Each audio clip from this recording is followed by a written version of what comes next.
بسم الله الرحمن الرحيم عم يتساءلون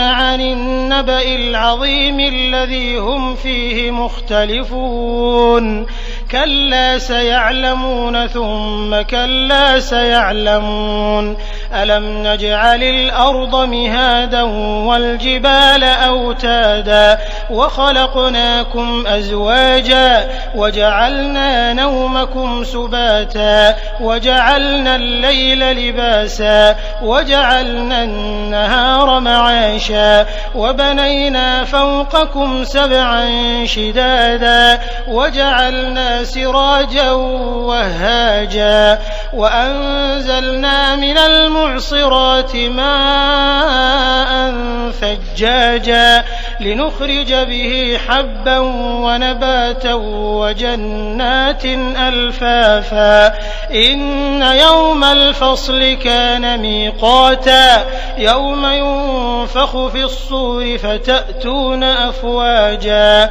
وفتحت السماء فكانت أبوابا وسيرت الجبال فكانت سرابا إن جهنم كانت مرصادا للطاغين مآبا لابثين فيها أحقابا لا يذوقون فيها بردا ولا شرابا إلا حميما وغساقا جزاء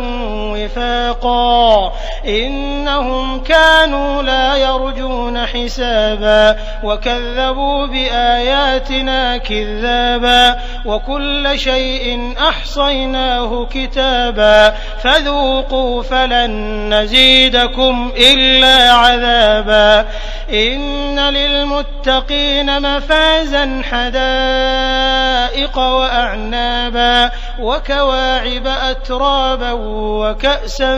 دهاقا لا يسمعون فيها لغوا ولا كذابا جزاء من ربك عطاء حسابا رب السماوات والأرض وما بينهما الرحمن لا يملكون منه خطابا يوم يقوم الروح والملائكة صفا